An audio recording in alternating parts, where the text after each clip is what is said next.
Bwana Yesu asifiwe. Huu ni mwaka wa kitofauti. Haleluya, haleluya. Mungu alisema nini na sisi? Ujumbe wa siku ya kwanza tutaanza kula.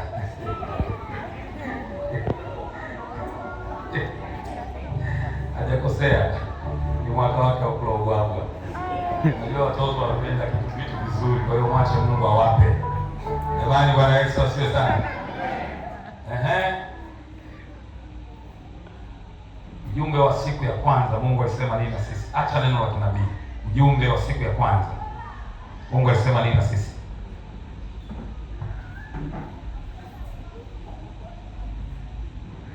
Ukisahau neno la Mungu mapema hivyo una hatari. Alisema nini? Ujumbe wa siku ya kwanza. Naomba viongozi huko saidia watoto wasipige makelele. Wajue tuko nyumbani mwa Bwana. Fundisha nidhamu, finya kidogo ili ajue kwamba sihitajiki kupiga kelele hapa. Walimu wa watoto, mashemasi mpo hapa. Wazee.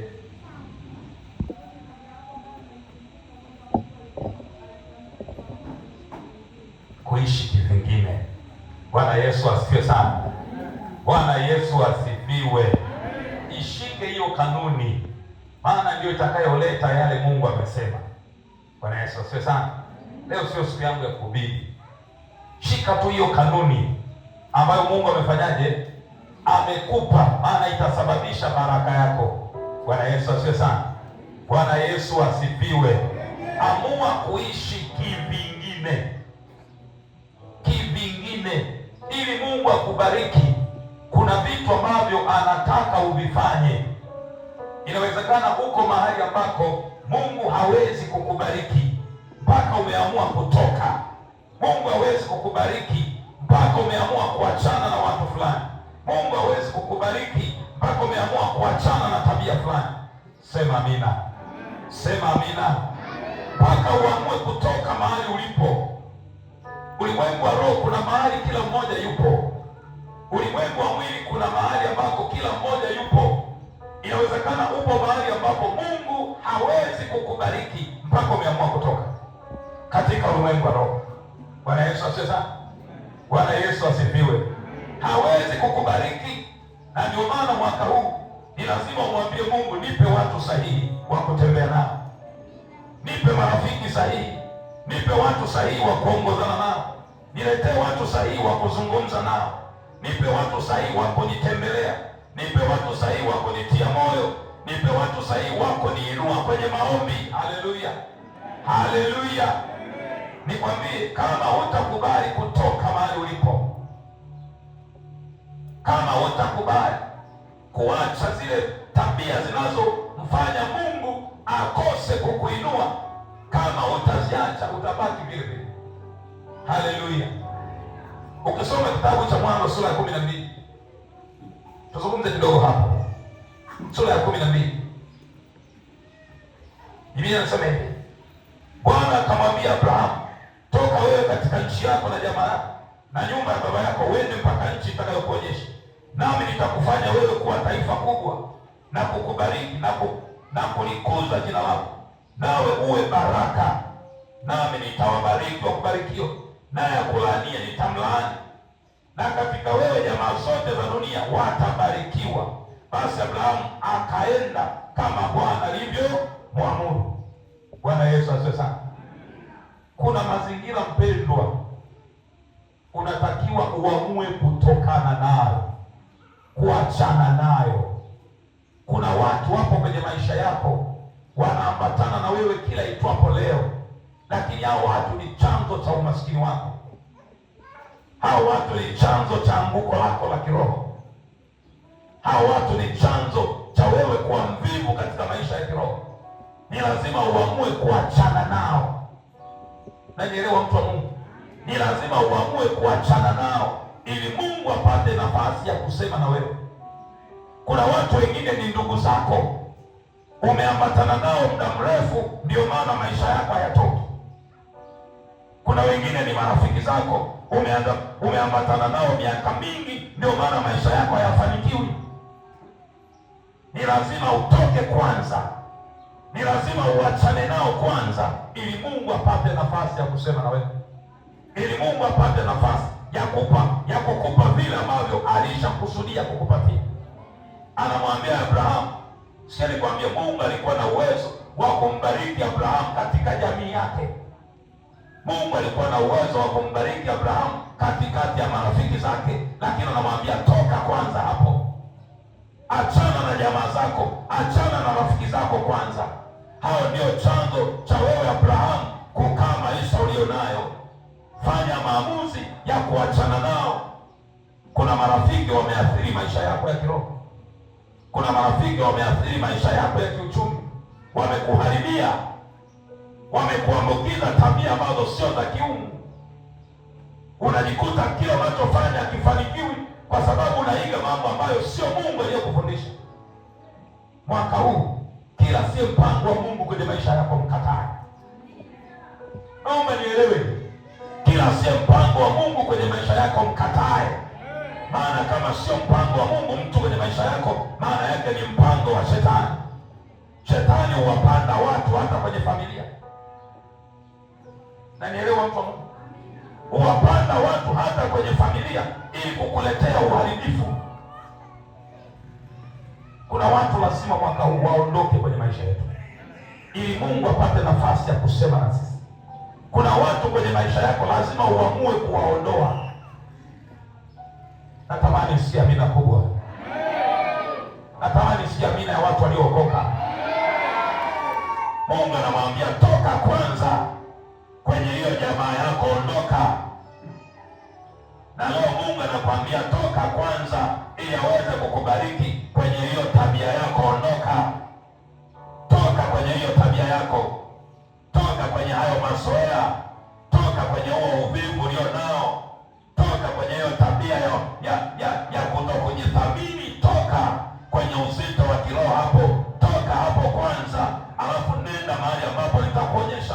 Ukianza kuamua kutoka, ndipo Mungu anakuelekeza cha kufanya. Sema amina.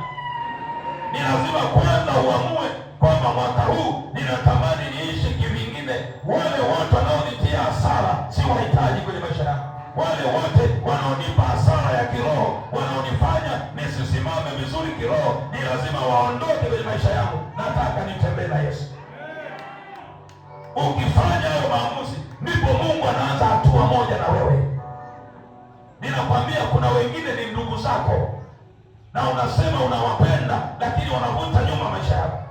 Wanakufanya uwe maskini, wanataka uwe vile vile siku zote. Mungu anasema toka katikati yao watu.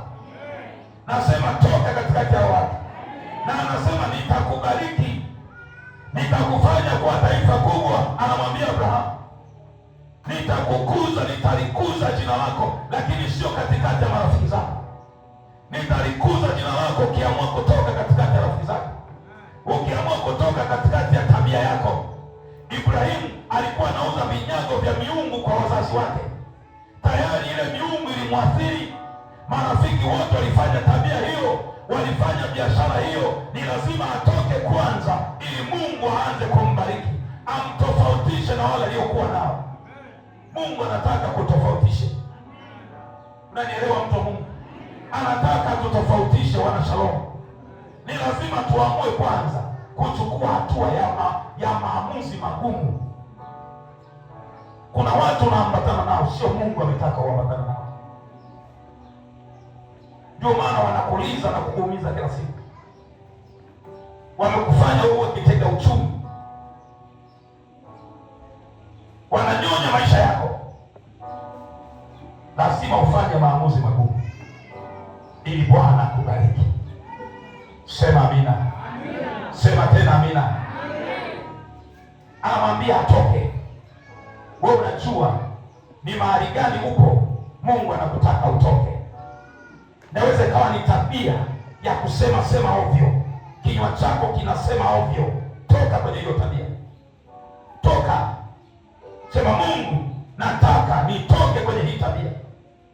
Na nikwambie hiyo tabia husababishwa na marafiki. Mtu anayesema ovyo, tabia inakuwa kwa sababu kuna watu wanaomsikiliza na wanafurahia vile anavyosema. Mtu anayesema uongo, Mtu anayezusha tabia yake huwa inakuwa, kwa sababu kuna watu wanaomsikiliza. Shetani anaweza kukuletea watu wanaofurahia maneno yako ili uendelee kumkosea Mungu. Mungu akupe marafiki sahihi.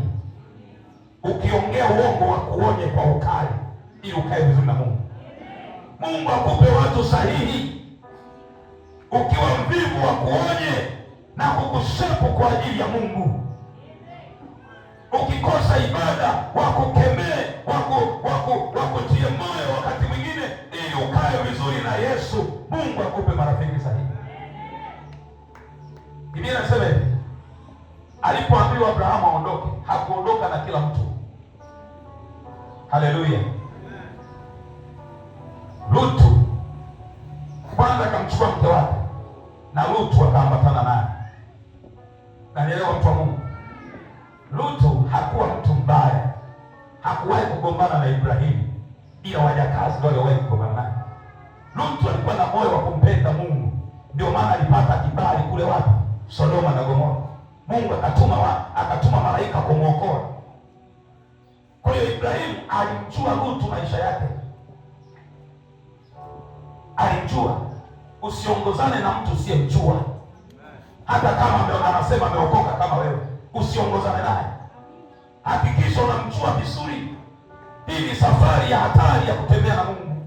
Kuna maadui wengi tunaambatana nao na wao wanasema wameokoka kama wewe. Kumbe wanaiwinda roho yako. Kumbe wanawinda mafanikio yako. Ni lazima ufanye maamuzi magumu. Mwaka huu ufanye maamuzi magumu. Kama upo katikati ya marafiki ambao maisha yako hayakui kiroho, hao watu sio Mungu aliyewaweka kwa ajili yako. Achana nao. Tafuta watu wengine. Mwambie Mungu, nipe marafiki sahihi. Nilikufundisha hapa, wapende wote, lakini wote wasio rafiki zangu. Mimi nawapenda wote, lakini sio wote marafiki zangu. Na yajua madhara ya kutembea na rafiki ambaye sio mpango wa Mungu kwenye maisha yako. Haleluya. Kwa hiyo Mungu anamwambia hivyo. Anasema nitakubariki. Lakini pia anasema hivi, nitawabariki pia wakubarikiwa, naye anayekulaani nitamlaani. Maana yake wewe Ibrahimu utakuwa chanzo cha baraka. Lakini ili Ibrahimu atembee vizuri, ni lazima kwanza aamue kutoka. Mpendwa, amua kutoka mahali ulipo. Narudia tena, amua kutoka mahali ulipo. Narudia tena. Kama upo katikati ya marafiki wasiofaa, toka. Hata kama unasali nao shalom, toka, hawakufai. Huu ni mwaka wa kudiliti marafiki wasiofaa. Hata ndugu wasiofaa, kaa kushoto. Kwa nini? Kwa sababu wewe una kazi maalum ambayo Mungu ameiweka ndani yako, na Mungu akikupa kitu cha kufanya huwa anakifuatilia. Haleluya, haleluya, haleluya. Kwa hiyo Abrahamu akaamua kutoka. Inasema basi Abrahamu akaenda kama Bwana alivyomwamuru. Inasema Lutu akaenda pamoja naye. Lutu akaenda pamoja naye. Unadhani Abrahamu hakuwa na marafiki wengi? Alafu hapa Biblia haisemi kwamba Abrahamu na baba yake Abrahamu naye akaamua kwenda naye. Unajua kwa nini haisemi? Haisemi kwa sababu haukuwa mpango wa Ibrahimu baba yake kumfuata. Nanielewa? Maana baba yake wakati Abrahamu anaondoka na baba yake aliondoka naye. Sio Ibrahimu alitaka aondoke na baba yake. Baba ndiye alimfuata naye. Alipofika Harani, baba yake Abrahamu akafa. Abrahamu akaendelea na safari. Kwa sababu ile safari haikuwa ya baba wa Ibrahimu, ilikuwa ni ya Ibrahimu. Mungu akampunguza baba yake njiani. Kwa nini? Asimwambukize. Akampunguza. Kila rafiki asiyefaa, shika hilo neno, asiwe sehemu ya maisha yako. Kila mtu asiyefaa asiwe sehemu ya maisha yako. Haleluya. Kwa hiyo akaenda pamoja na Lutu, lakini Abrahamu pia akamchukua mkewe Sara. Haleluya. Sio ndogo kumwacha mkeo au mume. Huyo huyo ni rafiki yako wa kwanza na ndiye baraka yako. Unanielewa mtu wa Mungu? Unanielewa mtu wa Mungu? Lakini ujumbe wa leo ambao utatembea nao ni kutoka ili ubarikiwe. Kukubali kutoka ili ubarikiwe. Kuna mengi Mungu amesema na sisi kwenye mwezi wa maombi. Leo nakwambia amua kutoka. Kubali kutoka mahali ulipo, kubali kutoka kwa gharama yoyote, kubali kutoka mahali pa tabia yako, toka kwenye hiyo tabia. Mahali popote pa marafiki wasiofaa, toka katikati yao marafiki. Toka ili Bwana yabariki maisha yako. Ili Bwana yabariki maisha yako. Nisikia amina ya watu waliookoka. Nisikia amina ya watu waliookoka. Nisikia amina ya watu waliookoka. Kuna watu wanachelewesha baraka zetu, na ndio maana mwaka huu mchungaji Mwakitu atakuwa na msimamo mkali sana, kwa sababu Mungu amemwambia mambo fulani ambayo hatakwambia. Na nielewa mtu wa Mungu, atakuwa mkali. Na nikwambie, atapunguza watu, alafu wengi Yesu ataleta. Ninakwambia, sio mwaka wa usanii huu, ni mwaka wa kutumika. Sio mwaka wa kufanya usanii. Ukishaona unafanya usanii, maana yake wewe sio mfuasi wa Yesu. Wafuasi wa Yesu sio wasanii. Wafuasi wa Yesu ni wanafunzi kweli kweli, walio tayari kubadilika na kumtumikia Yesu. Kwa hiyo mwaka huu nitakuwa niko tofauti kidogo, maana mimi nimeamua kutoka mahali pangu kwa ajili ya Yesu. Sema amina kubwa. Sema amina kubwa. Kwa hiyo hakikisha unahudhuria ibada. Hakikisha unafanyaje? Unahudhuria ibada. Ushirika wako wa kwanza mpaka unaitwa mshirika ni kwa sababu unashirika na Yesu. Umeokolewa ili umtumikie Yesu. Na nikwambie, ukiacha kumtumikia Yesu utamtumikia shetani. Hata kama utaki, utasurutishwa kufanya mambo ya shetani. Kwa sababu kanisani huko mtaani wataanza kukuuliza, eti hapa bali kwa hapa, kila hapo kiko hapa, utakuwa bango la shetani. Mganga yuko sehemu gani? Kwa nini ufiki mahali pale sahihi pa kumwabudu? Mungu atusaidie sana. Hakikisha unafika ibada. Jambo la pili, hakikisha unakuwa mwaminifu kumtolea Mungu zako. Hakikisha. Na Mungu anisamehe, nimekuwa mzembe kufuatilia. Wazee wanajua. Mimi naamini umeokoka, kwa sababu sinaga shida, sifuatiliani. Lakini kuna vitu Mungu amesema na mimi kwa ukali kwa ajili yako. Sababu kuto kufuatilia, kuna watu wanakufa taratibu. Wanalinajisi kanisa. Kwa hiyo hakikisha unamtolea Mungu nini? Tena kwa uaminifu. Lakini pia hakikisha kile unachosema ndicho unachofanya. Unanielewa mtu wa Mungu? Yaani ndio yako iwe ndio na sio iwe sio. Ndio maana Mungu ataaibisha watu wasiokuwa tayari kutoka mahali pako. Kile unachosema ndicho unachofanya. Kwa mfano, Bwana Jacob, simama. Tunasema tunataka tumjengee Bwana. Tulikuwa tunaomba hapa, tunataka mwaka huu tuanze ujenzi. Na Mungu atatusaidia, tutaanza. Ninakwambia Mungu atatusaidia. Au nikwambie, kuna watu wako nje wengi wako tayari kufanya kazi na sisi. Tukianza tu na wao Mungu anawaleta. Maana ile kazi ni ya Mungu, sio yetu. Hasa mfano, nasema tunataka tufanye ujenzi wa kanisa. Alafu mpendwa, fanya kama unaahidi.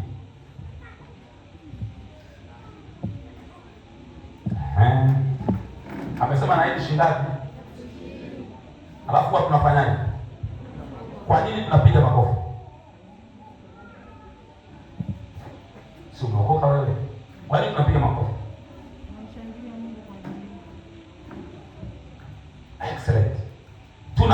sio huyu. Tunamshangilia Yesu kwanza kwa kumtengeneza mtumishi wake, hata anajua kumtumikia. Cha kwanza. Cha pili, kwamba alichoahidi lazima atatoa, maana anayemtolea ni nani? Kwa hiyo tunamshangilia Mungu kwa ajili ya huyu bwana, kwamba Mungu umetupa 20,000 ya kujengea. Unaonaje huyu bwana atoa 19,900?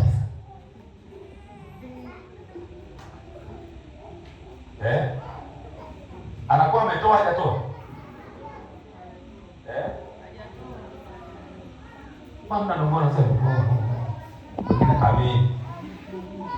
Anakuwa ametoa hajatoa? Hajatoa alichoahidi. Ila katoa nini? Kamwibia Mungu. Mwingine kasema kapunguza. Jamani, huyu kijana wangu nimemtolea mfano. Yuko vizuri sana. Sawa Ni mfano tu. Yuko vizuri sana. Mungu akubariki. Hata akiwa mbali anatuma zake. Mungu akubariki. Makofi kwa Yesu. Asiyesema ukae. Yaani wewe kusifia tu nakaa. Sikia nikwambie. Uaminifu ni kufanya sawa sawa na vile umesema. Mungu yeye ni mwaminifu. Kila anachokizaa kina tabia yake. Kila kilichozaliwa na Mungu kimebeba tabia yake. Hivi unanielewa? Ukimkagua Emily utagundua kuna elements za tabia yangu ziko kwake. Unanielewa mtu wa Mungu? Nyingi ziko wapi? Hawezi kuwa kama mimi, lakini kuna tabia zilizo ndani yangu ziko kwake. Kwa nini? Kwa sababu ni mtoto wangu. Kila kilichozaliwa na Mungu kina tabia za uungu, na tabia moja wapo ni uaminifu. Unanielewa mtu wa Mungu? Ukiona mtu sio mwaminifu, hajazaliwa na Mungu. Na kama hajazaliwa na Mungu, maana yake hataki kuwepo kwenye kanisa la Mungu. Si ndivyo? Kwa hiyo tunataka tuukatae usanii ambao shetani anauweka kwetu, alafu tunauzoelea, tunaishi nao. Yaani tunaona ni kitu cha kawaida. Nani ataniuliza? Nani? Na kwa nini aniuliza wakati nimejitahidi kufanya? Ni heri usifanye. Usiahidi ili uwe salama. Tunaelewana watu wa Mungu? Jamani, hivi tunaelewana ninachosema? Ni heri usiahidi. Nakumbuka nimekaa na wanakamati pale, nikasema hivi, ni afadhali usiahidi. Sije kusema miaka mingine. Ni afadhali usiahidi kuliko ukaahidi usifanye. Kuliko ukaahidi alafu ukapunguza usimalize. Hiyo ni tabia ya waovu. Na nikwambie, hakuna mtu ambaye Mungu alikosa kumfanikisha kupata. Hakuna. Yaani nataka kujua kwamba fedha unayo, mtoto wako ageuze macho hapa sasa hivi. Kimize K1 waseme 500. Alafu waseme kwamba ikivuka leo masaa 6 mbele, kama hela itapatikana, huyu mtoto anaweza kupoteza maisha. Wapendwa, hela huwa zinapatikana, zipatikane. Zinatoka wapi? Maana yake zipo. Shida ni kwamba mambo ya Mungu tumeyaweka mbali, mambo yetu tunayaweka karibu. Huu mwaka mambo ya Mungu yatakuwa karibu, ya kwetu yatakuwa mbali. Tunataka ya kwetu yawe mbali ili Mungu ayashughulikie, alafu ya Mungu tuyashughulikie ili Bwana atubariki. Bwana Yesu asifiwe sana. Kwa hiyo hakikisha unakuwa mwaminifu katika kile umesema mwenyewe. Tukisema tunaahidi mambo ya chakula, ukasema pilipili, hakikisha unaileta hiyo pilipili. Hatuna utani wala mzaha humu. Hii ni nyumba ya Mungu. Sema amina. La kwanza ni nini? Mwaminifu katika zaka. La kwanza ni nini? Katika shirika. Hebu hilo liongee kwa msisitizo. La kwanza ni nini? Shirika. Hivi kama unaweza kwenda kazini kila siku, eti mzee Mungu. Naomba ukae. Simama mzee Mungu. Hivi kuna siku mbaya kukosa kazini bila sababu. Hujawahi kukosa. Umewahi kuchelewa bila sababu. Yaani unaamua tu leo nachelewa. Unakuwa ni mzee, si ndio? Excellent. Sasa kama kazini, hivi unajua kazini tunatumika, afu baadaye hawana muda na sisi. Si ni kweli jamani? Ndio ukweli huo. Tunawatumikia, hata mabosi wetu na wao kazi zitawatema pia, si ndio? Lakini Mungu tunamtumikia mpaka dakika ya mwisho, tunazeeka. Kuna mzee mmoja hivi tulimuona kwenye mtandao, amezeeka sana, ni watieji wa miaka mingi, mzee mno. Tunasema natamani nimuone Yesu, natamani nimuone Yesu. Analia, anatamani kufa aende mbinguni. Yaani ana kiu ya kumuona yule aliyemtumikia maisha yake yote. Kwa hiyo tunatumika kwenye makampuni, kwenye mashirika, lakini kuna muda ukifika wanasema hutufai tena wewe. Tunamtaka mwenye nguvu, si ndio jamani? Yesu hajaje kusema hivi. Tunazeeka tuko na yeye, tunalala tuko na yeye. Kwa nini tusimtumikie kwa moyo wote huyo? Kwa hiyo kama kazini tunakwenda, maana mwingine anakwambia kanisani ni mbali, kanisani ni mbali, kila siku nauli, lakini kazini kila siku anaenda na anatoa nauli. Na kama anaenda kwa mguu, kwa nini asiende kanisani? Ndugu, naposisitiza tena mwana Shalom, amua kutoka mahali ulipo, amua kuishi kivingine ili uione baraka ya Mungu. Mungu aone bidii yako ya kutembea kwa mguu kwenda kanisani, apate sababu ya kukupa usafiri. Hivi unanielewa mtu wa Mungu?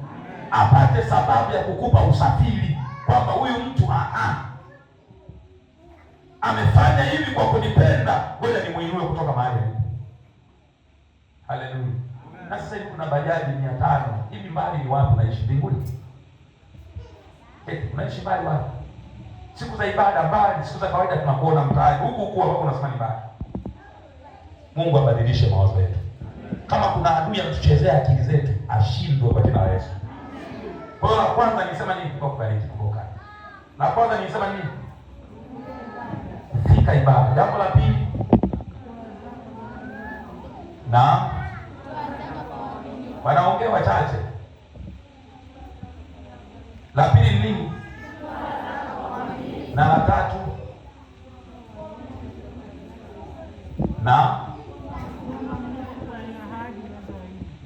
najua kuna Wapogoro, kuna Wachaga, kuna Wakinga, kila mmoja kwa toni yake. Nimesemaje la tatu?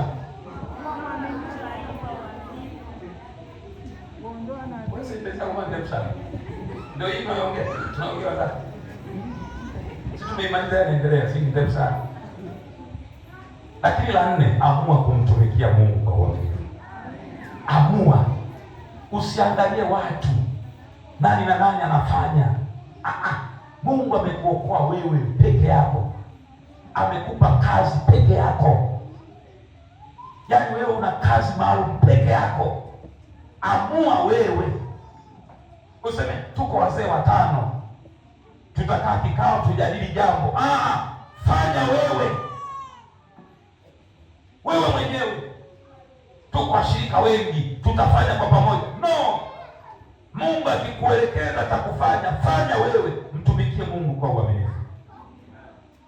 Ni pamoja na kuwaleta watu kwa Yesu. Tumikie Mungu kwa uaminifu. Eneo lako la kazi, mamnua. Unataka wateja wengi pale? Nataka wateja wengi. Dhamiria moyoni kwamba kila atakayeingia kwenye biashara yangu mtasema naye neno la Mungu. Mungu atakuletea wewe. Hiyo siri naijua mimi kati na saluni. Nisema Mungu, kila atakayekaa kwenye hiki kiti nitamshuhudia. Mungu alileta wengi. Sio alileta wengi ili nipate pesa. Alileta wengi ili niseme nao habari njema, lakini pia nipate hela kwa sababu ni wateja. Unanielewa? Kwa hiyo mwambie Mungu, eneo langu la kazi nitashuhudia. Ukitaka Mungu akupandishe vyeo, shuhudia maeneo ya kazi yako. Kuna watu hawafikiwi juu, Mungu atakuinua ili uwafikie. Unanielewa Ili uwafikie. Wewe dhamiria tu moyo. Dhamiria. Mungu anatengeneza njia tunapodhamiria. Nilikupa ushuhuda nilipokuwa chuoni nasoma. Siku moja tunajifunza somo fulani. Nikageuza daftari nikaandika kule nyuma. Nataka nikitoka hapa, nikifungua kanisa, nihubiri redioni, nihubirie watu wakubwa. Waijue injili kupitia mimi. Hapo nikaandika Roho Mtakatifu nisaidie. Nimeandika muda mrefu nimesahau. Nimefungua huduma, nimeanza kuhubiri redio Ulanga, nimesahau kabisa. Kuna habari fulani niliziandika zikatoka kwenye gazeti fulani. hata wajua aliandika ni nani, wamezitoa kama makala hivi. Nimekuambia hivi nimekuambia wakazitoa kama makala redioni na ubiri. Kumbe niliandika mimi, nimesahau. Roho Mungu anakumbuka. Nikafuatwa hapa nikaseme neno kwa maafisa polisi kule chuo.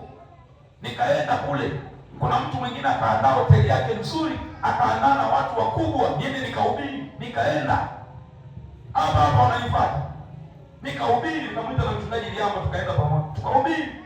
Baadaye wakatusaidia vizuri, tukaa nikapeleka eneo lingine, nikafanya uzinduzi wa nyumba nzuri na mke wangu, tukaenda. Siku yake nafungua daftari la shule, nafungua fungu. Mungu nakushukuru. Unapodhamiria kufanya, anayetekeleza ni Mungu. Ukisema hivi, kuanzia leo nataka niwe mtu mwingine, hilo neno ukilisema moyoni kwa kudhamiria, Mungu anaachilia neema ya kukusaidia. Hiyo unanielewa, mtu wa Mungu? Anaachilia neema. Ukisema sitaki kutembea katika uovu, Mungu nisaidie, neema inashuka, inakutoa pale ulipo. Shida ni kwamba watu wengi hawajaamua, ndio maana maisha yao ni yale yale. Shalom, tunataka tuishi kivingine. Nasema shalom, tunataka tuishi kivingine. Nafikiri urudie, shalom, tunataka tuishi kivingine. Amina kubwa. Mpe Yesu amina kubwa na makofi mengi. Wangapi wameamua kuishi kivingine mwaka huu? Bwana akupe neema. Nasema Bwana akupe neema. Bwana akupe neema. Yale anayokuonea yale, Bwana alete msaada. Wale wasiofaa kwenye maisha yako, Bwana awaondoe. Mungu akupe neema, ukatembee kwa kustawi. Pokea hicho kwa jina la Yesu. Ongeza tena makofi. Basi tutamtolea Mungu sadaka ya shukurani. Tulisema leo tutamtolea Mungu pia sadaka ya shukurani. Kwa hiyo andaa sadaka yako ya shukurani mbele za Bwana. Tutamtolea Mungu. Na niombe kile chombo kipya leo kija hapa tumtolee Mungu shukurani.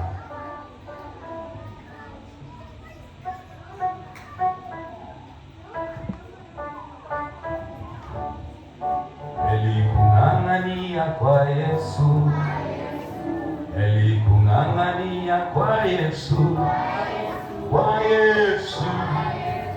Sauti yako bila. Oh, elikung'ang'ania kwa Yesu, elikung'ang'ania kwa Yesu, kwa Yesu, kwa Yesu. Ila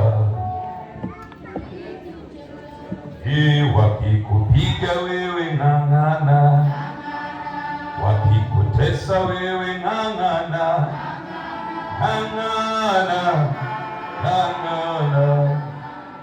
Ila wakikusema wewe ng'ang'ana tu, wakikutenda wewe ng'ang'ana, ng'ang'ana, ng'ang'ana. Ongeza sauti yako.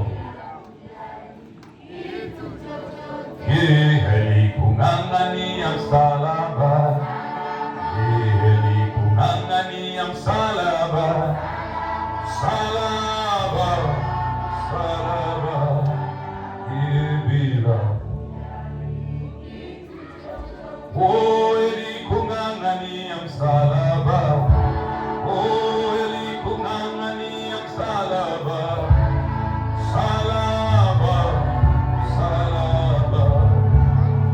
Ila kitu wakikusema wewe ng'ang'ana, wakikutenga wewe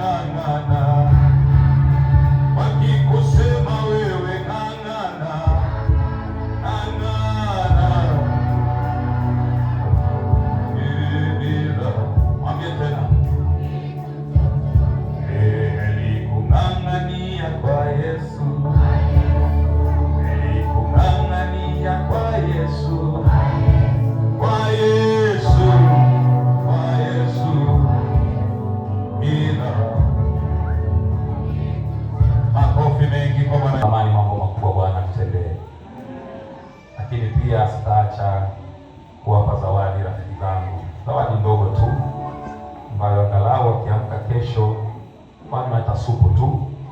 Bwana Yesu asifiwe sana. Bwana Yesu asifiwe. Ni kidogo tu, maana tayari sadaka tulishaipeleka mahali husika, lakini nikaona moyoni mwangu angalau rafiki zangu wapate kesho hata juisi au matunda, walikuwa kwenye maombi. Amina, kidogo tu.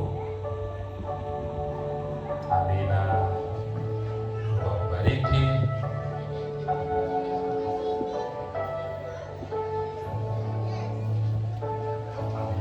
Amina. Bwana Yesu asifiwe sana. Bwana Yesu asifiwe. Yaani ni kidogo, angalau asubuhi hata mkipata supu inatosha. Amina. Lakini pia jamani, kuna bibi yetu hapa hajawahi kukosa maombi, yaani hajawahi kukosa maombi na hachelewi ibada, na kwenye maombi anaomba mwanzo mwisho. Hebu mpe Yesu makofi. Yaani jamani, kama mbinguni wanatupa na zile nini, wanatupa taji, wanatutia moyo. Na mimi nimeona nimtie moyo jamani, nimeona nimtie moyo kidogo tu. Kuna kazawadi kadogo nimeamua nimpe kwa sababu ya bidii yake hiyo, ya kuja kila siku kwenye ibada, kwenye maombi mwezi mzima. Kakosa siku moja tu tena ya msiba. Nikachunguza kwa nini leo hajaja. Nilikuwa na msiba jirani pale, nikasema yuko kiroho huyo. Jamani, Bwana Yesu asifiwe sana. Kwa hiyo kuna kazawadi kidogo kwenye gari pale, naomba kaletwe haraka haraka. Haraka haraka.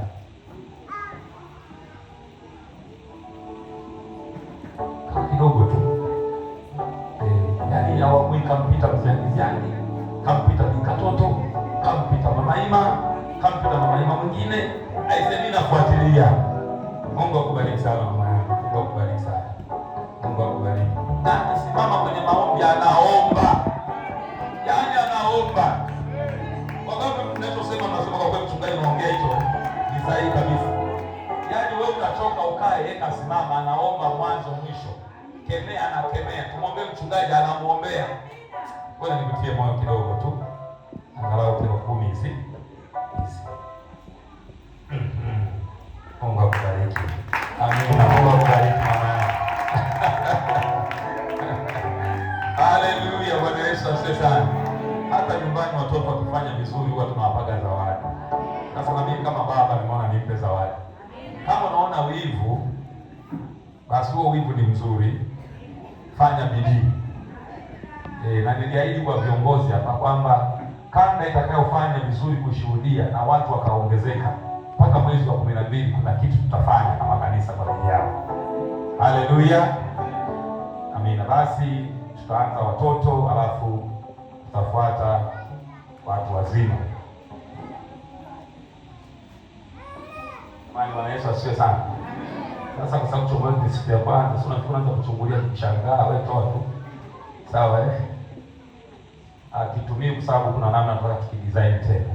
Sawa jamani. Kwa maana huwa tutumie. Bwana Yesu asifiwe sana. Basi niombe watoto wote tusimame. Wewe mzima, simama na niangalie. Na mmoja aje aipe pambio.